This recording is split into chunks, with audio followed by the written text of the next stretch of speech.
So we made it out here to our Airbnb. Now, as I was telling you all before, when I was at the bus station, that we had a little issue with the air. Let me get my hat right. I wear it like that for right now. But we had an issue at the Airbnb because the last Airbnb, because it was like falsely advertised, saying that it was in Ocho Rios, but it was in another place called Drax Hall, which is near Ocho Rios. It's about 15 minutes outside of Ocho Rios. And we was like, that's not where we wanted to stay. So we contacted Airbnb. They agreed with us that it was falsely advertised, and they gave us a full refund. And we ended up getting this Airbnb right here. This neighborhood is called Happy Grove Cove here in Ocho Rios. It's about 10 minutes or less from the city center via taxi driving. It seems like a typical neighborhood. It reminds me of Florida a lot. I mean, very modern. They got solar panels on some of the roofs. Park. There's a pool in the front, which we might go to a little later. Right now, we're just resting up because we've done so much to do in Kingston. I mean, we did Trenchtown. Well, first off, it's hot. So, something got in my mouth. So, when it's hot and the sun's out, you know, that really drains your energy and you're dehydrated and all these different things. So, you're just tired. I mean, and it's just a lot. And Kingston is a hustling, bustling city. And so you're moving all the time. You're just tired, right? But, we did the Trenchtown tour, just went all around. It all just seems like a blur. We just did so much in Kingston. We went out to the nightclubs, a club called Mecca. We went to a block party called Boom. We went to a place called Tack Bar, I think it was called. It's in the Devon's house. That was really good in terms of nightlife. Didn't really record much of nightlife. Shout out to Chris Ann, our hostess in Kingston. She really took us around. Really showed us all the nightlife. She's about our age, so, you know, she knew the vibe. She took us to all the right places, and it was a great time. Even went to one place that did throwbacks, like the classic reggae and dancehall vibes. And even, surprisingly, here in Jamaica, they really like 90s R&B. They've been playing 90s R&B everywhere, even in the grocery store. But, yeah, we're at Happy Cove Estate. And so now we about to go inside and take a look at the Airbnb. It's very lovely, very modern. The crew in here just resting up. You know, we had a long trip over here. What's up? You know, so this is a nice little Airbnb. It's actually nicer and cheaper than the one that we originally booked. You know, you got the changing lights up there. They really created a vibe, very modern vibe, very Miami-ish. We have the smart TV with a sound bar and a subwoofer, so we definitely pie. But somebody's knocking on the door. One second. So we're gonna try that again. That was the Airbnb owner came in, just let us know about some unique things, that somebody was gonna come by and fix the AC. The remotes aren't synced up to the AC, but they work. So we have, of course, the modern AC. My man here is looking at something crazy. I don't know what he's looking at, but it's something that goes down here in Jamaica. We might go check that out. But yeah, we got the kitchen. You know, modern kitchen. I feel like a real estate agent right now. Modern kitchen with the, I don't know what you call this, granite. You know, my boy doing his thing over here. Got an air fryer, so you know that's good. We got a microwave oven, regular stove, classic stove, not gas, electric. Gotta figure out a way to brighten up the camera a little bit. I'll probably do that in post editing. But good fridge here too, modern fridge. It beeps at you when you have it open too long. I'm gonna show y'all the bedrooms. Let me see if I could turn some lights on in here so y'all can see. There we go. Boom. So got a couch, multiple couches. As you even see here, the couches here got a recliner. Recline couches. So this is a big time vibe. We definitely gonna be chilling, maybe watching a movie, kind of recovering from partying in Kingston. As Ocho Rios is gonna be more of a chill vibe.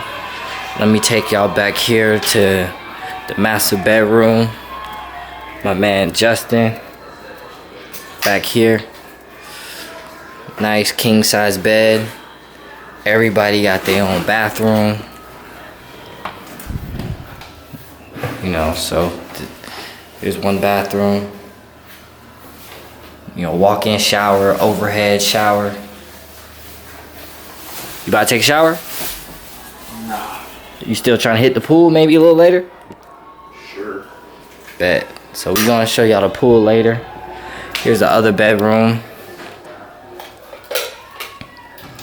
So, queen size bed, a couch. Same kind of deal in terms of a shower. A lot of good stuff going on in here. Let's see what else we got. I'm gonna show y'all. This is my room. Couch, queen size bed, little dresser drawer, and then also same thing here, overhead shower. So it's a dope Airbnb. I mean, for the time that we're staying here, I can't remember what it was. I think it was how much was this Airbnb a night? Like what, 120? Yeah, it's about $200 a night. So it's affordable, especially this is a big space, so clearly you're gonna be with friends and family.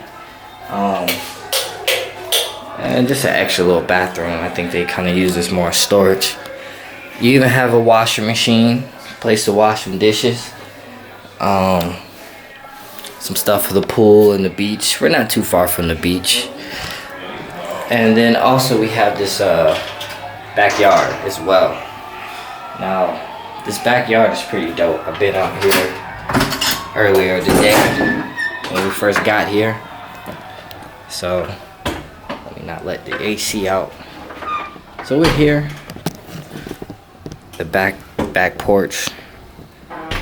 Water tank. A little bit of spot. So, you know, I could definitely maybe hit some yoga out here. You know, maybe do a little yoga. Maybe a little workout. Probably not a workout. My feet is killing me from all this walking. A clothesline, so when you're done, you can dry your clothes out. I haven't done that in ages. I'm slightly was born in the countryside, and I remember we used to do that, hang up clothes. I haven't hung up clothes since I was probably about 6 years old. But yeah, man, Jamaica is nice, man. Jamaica's sweet. Jamaica's sweet. It's a whole lot I could say, but I'm tired. You could probably see it in my face. We've been out and about forever. We got an awesome tour tomorrow. We have a Jacana cannabis tour where we're going to go see their commercial cannabis grow and facility, where they package it, we're going to go into it. We're supposed to also have dinner or lunch with some of the growers, ask some questions. So it should be cool. You know, you should, especially with me been growing my own food, something I've been meaning to bring to my YouTube channel, but I have been growing my own food. I started small in the pandemic, and now I got a bunch of containers of cucumbers, peppers, chives, all other kind of herbs, and even involved in a community garden. And there's another thing that a lot of people consume, which is cannabis, and that is also a plant. And so I think it's also cool to go and see how it's actually cultivated. Usually the consumer, being that it's illegal and it's still a lot of places, you don't get to see the full cycle. You just get the product. But of course here in Jamaica is known for cannabis, but I think it's important to kind of see how it's produced and what goes all into it when you actually get it to medicate yourself, if you will. Now, overall, like I say, man, I have no complaints about Jamaica or Kingston or any of it. When I got a little bit more energy, I give y'all a little bit more. But for right now, man, we're here in Ocho Rios. We just chilling. I got this nice backyard back here. I mean, I got the sunshine. What's this song? Chronics. Who knows? Sunshine, rivers, and trees. Cool breeze. This Jamaica, man. So I'm gonna catch up with y'all later. I think I'm gonna wind down. I'm gonna start just getting myself ready for the rest of the week. We'll be here till Friday. It's Monday right now. We'll be here till Friday. So we got tours planned. Jacana Cannabis Tour, Dune River, Blue Hole, Bob Marley, 9 Mile Mausoleum where he's buried at with his mother and where he was also born. Today we saw Marcus Garvey. So yeah, man, that's about it.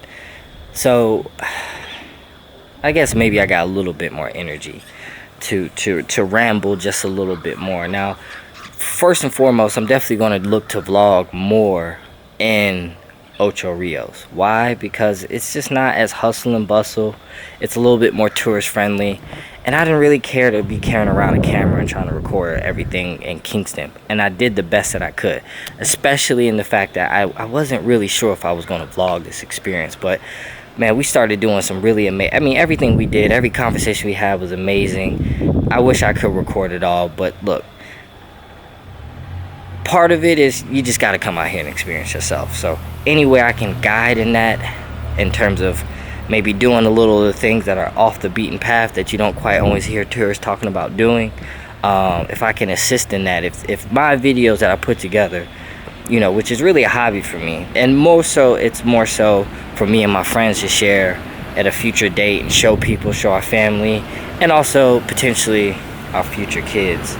So that's the main reason I decided to try to vlog a lot of my travels from my gap year and even now in Jamaica.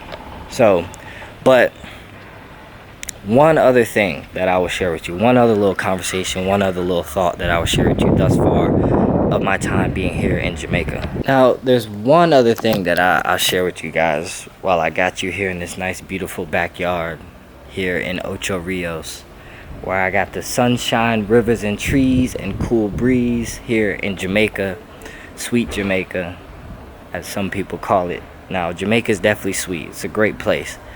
I'm really enjoying it and really falling in love with it in many different facets. One of those things that I do feel like right now I'm just in the mood. I'm flowing right now. I'm kind of running on E. But I'll share it with y'all while it's kind of on my heart. And that is kind of the more cultural aspect of Jamaica. I mean, as we know, Jamaican culture is very influential across the world. You know, you have your Jamaican restaurants that people have grown to love, and now people are already eating oxtails, but now it seems everybody eating oxtails. There's all these variation of oxtail dishes now in the United States, which is probably why the price is going up. Same with curry goat and these things. But also reggae culture has birthed so many other forms of culture. Hip-hop music has came somewhat from Jamaica, as Kool Herc, one of the founding fathers of hip-hop music, which I love. Hip-hop came from Kool Herc, who was either of Jamaican descent or was Jamaican, and part of the Jamaican culture is they would do these sound systems, and they would usually play like heavy dub music, which we actually went to the Dub Club in the skyline of Jamaica. That is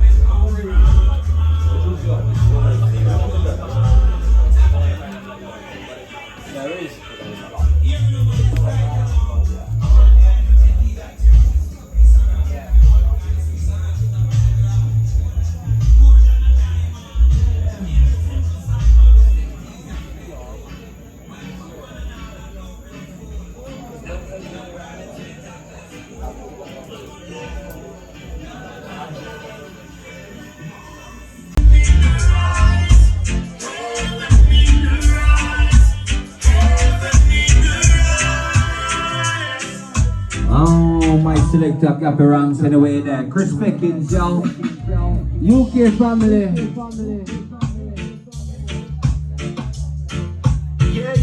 I saw a rocket, soul rebel style, you know.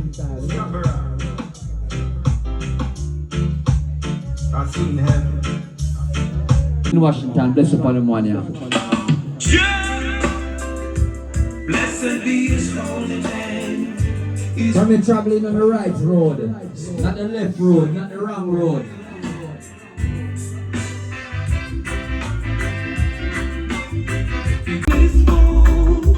Singing this praise while the good time roll. I'm walking on the right road.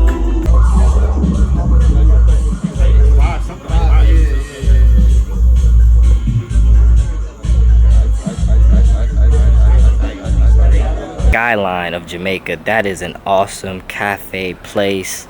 Very conscious, very lot of roots music, food, Ito food. The only meat they serve there is fish, like bar food. Great. They had great drinks, a variety of people, which has been tripping me out. I never thought about white Jamaicans. It's cool to see people from other different nationalities with this Jamaican accent or speaking patois. I found it pretty interesting. But outside of that, as I was saying, Jamaican music helped, Jamaican culture played a part in the birth of hip-hop, and reggaeton as well too. You wouldn't have no reggaeton without reggae. You wouldn't have Spanish reggae without reggae, which came from Jamaica. But Jamaica, and then Bob Marley and all these other individuals that had global influence in the culture. They have all these sayings in Jamaica about being small but large in terms of maybe stature, but also in terms of an island having a large presence in the world. And a large part of that is my relationship with reggae music. So like over the past couple of years, well, more than over the past couple of years, I think more so it started with me being one half Panamanian and hearing in my household not only salsa, merengue, bachata, but also hearing calypso, hearing dance hall, hearing ska, hearing I'm forgetting one other genre, but hearing those kind of music. So reggae was never really that far off from me, from discovering it. And of course for me it was first like Bob Marley, and as I got older I really began to really appreciate that music a whole lot more, because it's a very positive music. It's a very vibrational music. It's music from the earth. It's a very roots driven music, and a lot of it is pertaining around also trying to not only uplift people but to educate people on their roots and culture. And a lot of it is very much Afrocentric, and a lot of this is important in today, because I feel like a lot of people a lot of people only see music as a form of entertainment when it could be so much more. And I think to this date, this is July 2023, this is the first time in 30 years that no hip-hop album or track has reached, I think it was like top 30, which in my opinion may say something about the overall condition of hip-hop music, which is it's black music. Let's be honest, hip-hop is almost became pop music nowadays, but at the end of the day, in my opinion, I think it's still black music, right? And there have been other people who aren't black who enjoy hip-hop, who participate in the growth of hip-hop, whether as artists or as fans or performers. And I'm not really here to get all into that, but in terms of the quality and the messaging behind the music. And when you look at all the suffering and struggles of particular groups of people, i.e. specifically people of African descent around the world, through me listening to reggae music, I begin to hear names like Marcus Garvey, Emperor Haile Selassie, Paul Bogle, of course the names that we know and love in the United States, Martin Luther King, Malcolm X, Nelson Mandela, in the music. And it began to kind of teach me about Africa, teach me about all these other different things, teach me about Marcus Garvey, who was a very influential figure in the United States. I'm not going to go too much into his history, but you gotta look him up. And the reason I feel that this music is important is because it preaches a very positive message, right?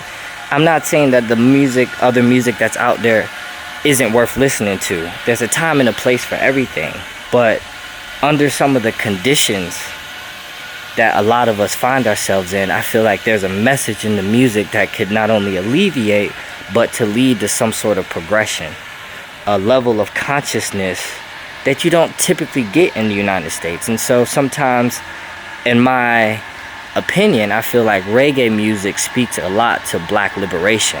When I mean black liberation, I don't necessarily mean liberating from some sort of system, but liberation of the mind and heart and the spirit, where in relation to those other challenges that may be happening to communities of people of African descent across the world, that it could at least bring some sort of relief and joy and understanding, and in terms of one accord, in terms of the cultural aspect and the roots and the knowledge and understanding that's embedded in reggae music.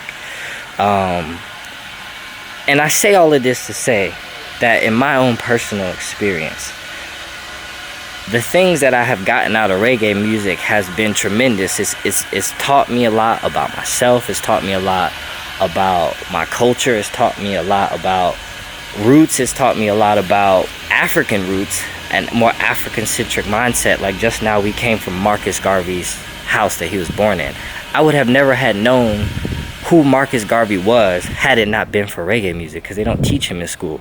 Although most of his work, his great work that he did, was in the United States, which pretty much birthed the civil rights movement. People like Martin Luther King, Malcolm X, Fred Hampton, and all those other individuals, right?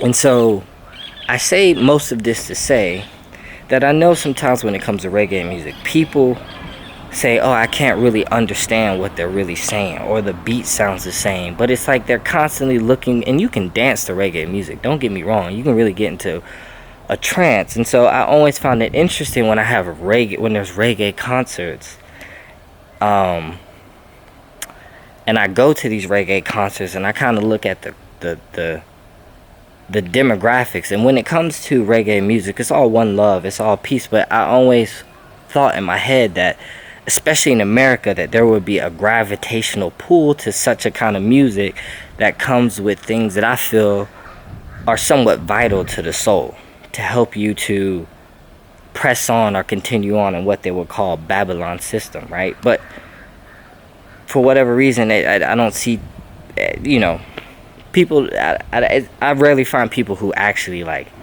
listen to reggae music in the United States. And I feel like it's something that should be promoted more. It's a very high vibrational kind of music, and people like Afro beats for the same reason, in my opinion. And at this point, I'm just kind of rambling, but I think people like Afro beats for the same reason, because it gives them such a positive vibe.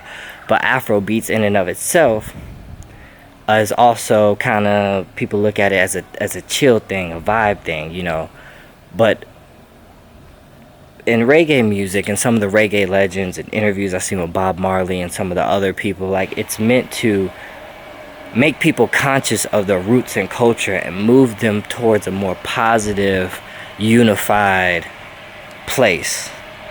And some people would say there's a conspiracy to not share this kind of music, right? To have reggae radio stations that play this kind of very conscious and positive, uplifting music.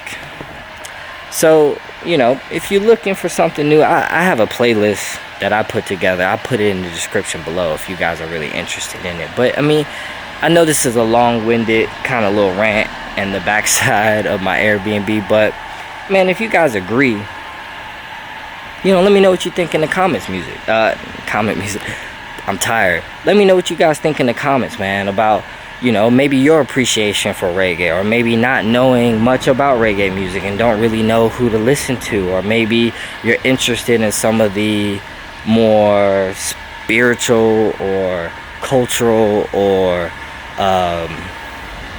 historical references that are in reggae music, and you don't know where to start, put it in the comments. Maybe some people will recommend some people to listen to.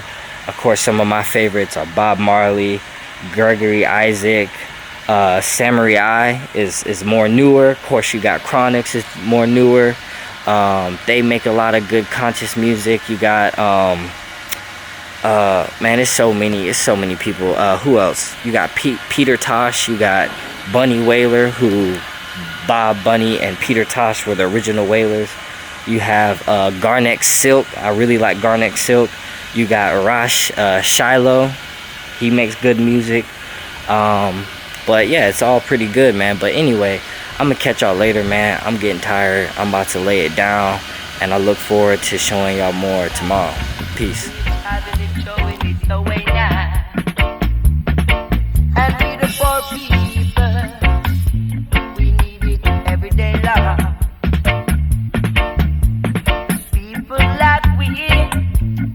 Never live this way.